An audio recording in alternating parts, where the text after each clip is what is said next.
Oh, hey, you're back. It's day 7, and we're going to wrap up the Play Ukulele Everyday series. In today's lesson, my goal is to kind of bring all of these concepts together to one final play along, one final session here of practice. So in the beginning of the series, we visited some concepts such as setting goals and intentions, setting aside 5 minutes a day to practice, and in that practice session, having a very focused practice session. So we've talked about concepts like the metronome, strumming, warming up, how to do individual notes here with a major scale, and all of that stuff is important, and that's just kind of scratching the surface here of playing. Those are all big concepts, but there's plenty of other things out there. There's new chords to learn, songs, strumming patterns, and all that good stuff. This was kind of just an introduction to that, and really building a foundation of practice. Now it's up to you to kind of self-evaluate. What are you struggling with? What are you, having an easy time with? Those things that are challenging to you should become the focal points of your practice.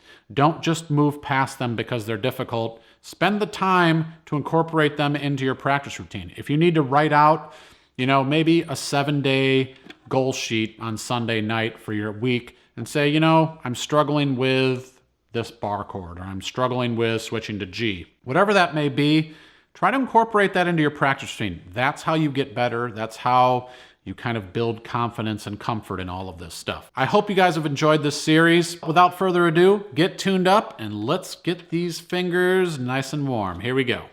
So in the last lesson, we started learning about the D major scale. So what I like to do is take those concepts and bring them into the next day. So we're going to use the metronome at 55 BPM here and work through the D major scale. I will also mention that, if this tempo feels really slow for you and you want to start gradually building speed, set your metronome maybe at 55 for the first couple days. And then from there, bump it up to say 57 or 59 and spend a few days there. So you're kind of gradually building your speed. You don't want to take it from 55 to 75 on your next repetition. It's going to feel really awkward to you. So just slowly kind of bump that tempo up little by little as you go. Maybe it's a week, maybe it's a couple days. I'll leave that up to you. But we're going to start at 55 here. We're going to count in, and let's just go through this pattern maybe 3 or 4 times and just kind of get these fingers warmed up for our last day here. Here we go. 1, 2, 3, 4.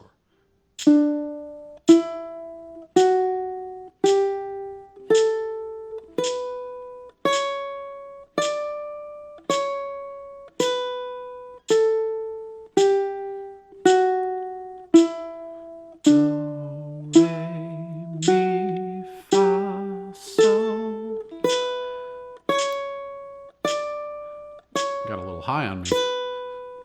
Whoops. One more time.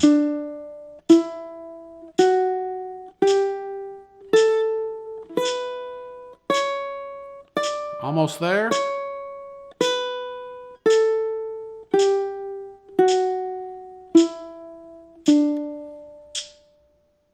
Well, since it's our last day here, I thought we'd do a little bit of an extended warm-up. And with that, we're going to start incorporating the metronome into our rhythm hand. The metronome is a great tool for building your rhythm. So you can incorporate this into other strumming patterns. We're just going to use down-up for this warm-up.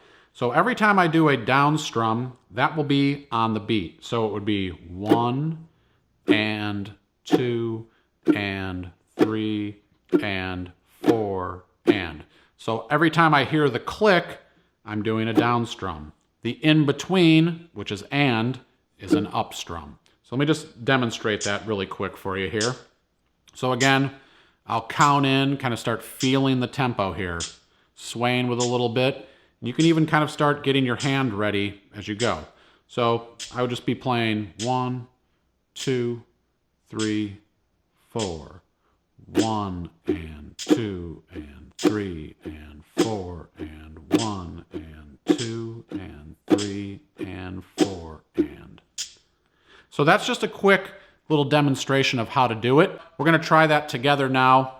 Nice and slow, just like that. Really focus on listening for the click. You don't need to watch the click, so try to stay away from staring at your metronome. I feel like that sometimes kind of messes with your head if you're trying to anticipate it. You more want to feel it, just like you have a drummer playing with you. You don't watch every hit they're doing, you listen. And using your ears is a huge component of this, if not the most important component of it. So let's try this at 50 BPM. If you want to go slower, pause the video, maybe drop your metronome down a little bit until you feel a little more comfortable with it. But I feel like 50 is a nice starting point to work on this. So here we go. We'll just kind of go for, I don't know, 30 seconds or so here with the metronome. If you want to count in with me, feel free. 1, 2, 3, 4. 1 and 2 and 3 and 4 and 1 and 2 and 3 and 4 and 1 and 2 and 3 and 4 and same way every time.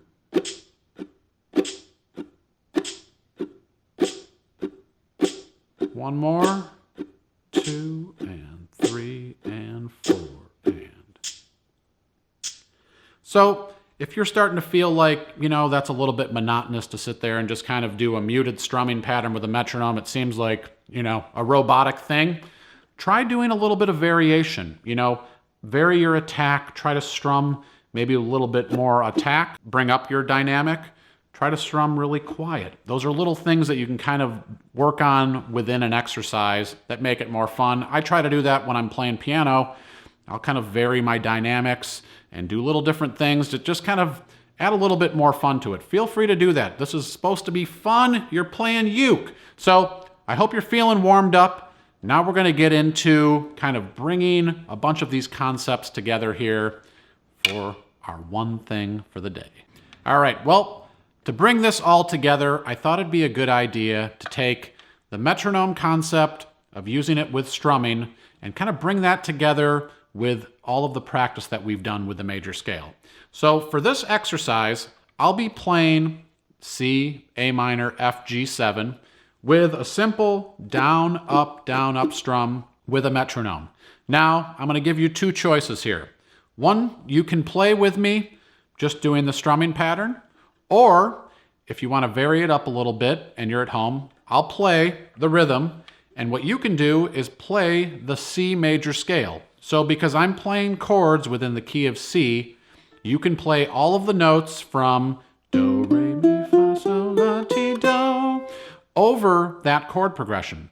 This is a good way to kind of start working on playing uke melody. Now, any of these notes in any order can work. Some of them will sound weird. What you want to do is kind of keep it simple. So try using that major scale, or maybe you just play it straight through as I'm strumming the chords. Try to get it with the rhythm, with the metronome. Everything will be there for you with the timing. Try that, or if you just want to keep it simple, go ahead and just strum along with me, relax, let go a little bit, and just kind of enjoy this time together that we have playing ukulele with all of your friends around the world. So we're going to start off at 50 BPM, going through the pattern down, up, strum, and we'll do that 4 times per chord.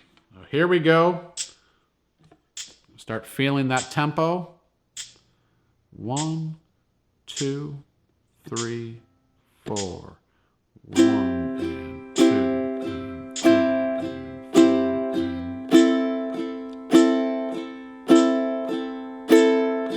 and G7. I missed an up strum. C, but I laughed it off. A minor.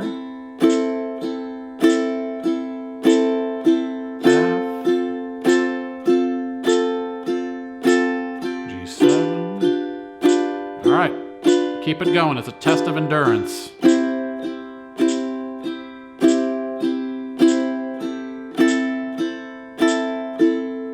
B1 with the metronome.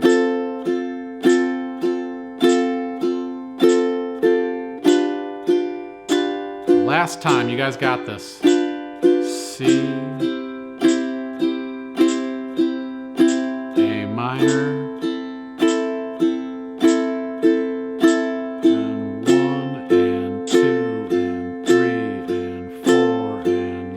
1,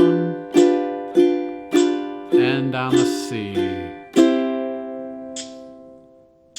All right, so I was just thinking about something here as I was going through this exercise, but if you have somebody, you know, maybe that you get together with and play uke, or a group, this would be a good exercise for you guys to do kind of as partners, you know? One person could play, you set the metronome at 50 or 55 BPMs. One person could play the chord progression while the other person works on the major scale. And then you guys can trade off going back and forth. I think that'd be something fun for you to do. I don't know, it was just a little idea I had, so I thought I'd throw it in there. But what we're gonna do now is bump the tempo up to 55 BPM, do the same chord progression, same number of times, whether you're working on melodies or you're working on playing with the rhythm here, whatever floats your boat, I'm cool with it. Let's get it up to 55 BPM. Getting the vibe. Here we go. 1, 2, 3, 4.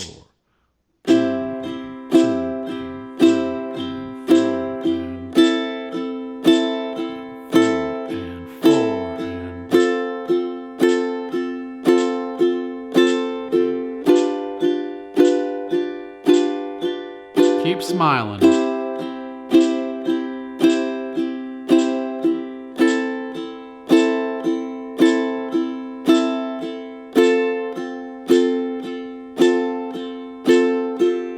Resist that urge to speed up. Let that metronome keep you grounded. It's building that rhythm. I want to speed up sometimes too, but that's why I got the click.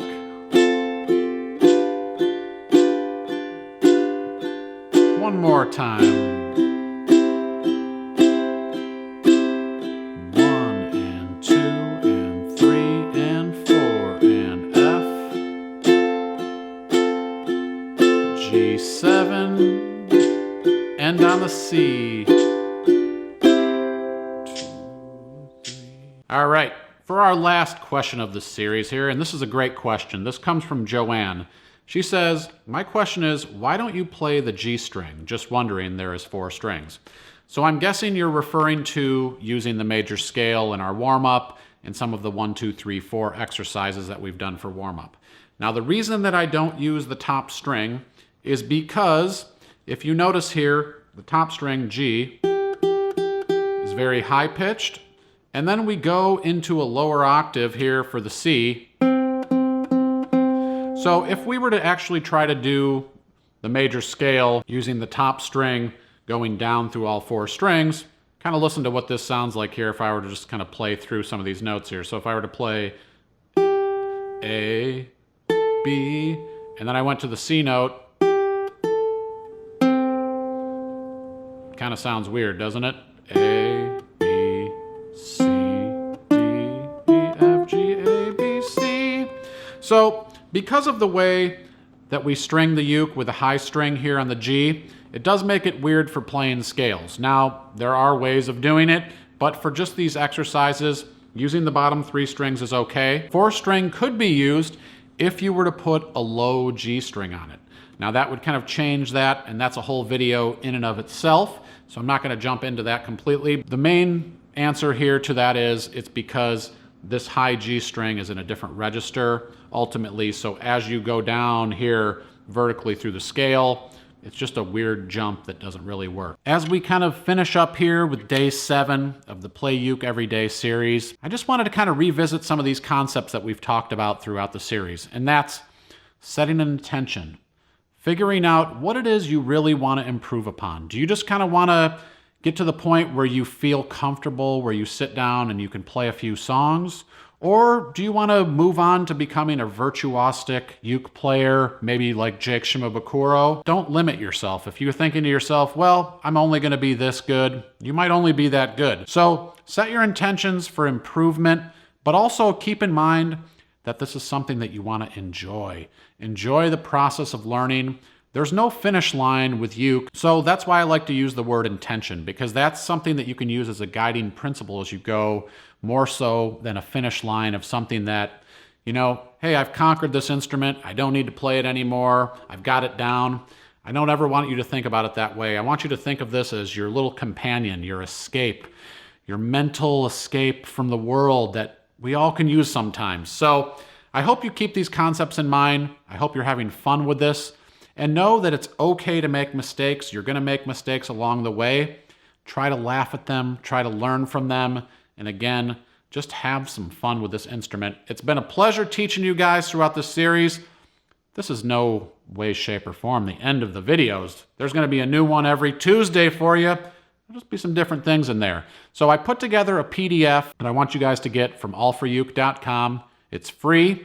It's going to have some things on there for you that I think will help you really get that practice routine going, where you can set a daily routine, a weekly routine, a monthly routine, and really kind of find yourself getting that trajectory of improvement going. So I thank you again so much. My name's Kevin. If you have questions and comments, I'd love to hear your feedback on the series. Please give me suggestions. We're always looking for them as we make new videos. Are there songs you want to hear? Are there strumming patterns you struggle with? Are there just general things that you have questions about? I love to hear from you guys. Thanks so much. I'll see you next time. I've been waiting a long time for you, Miss Sunny Day.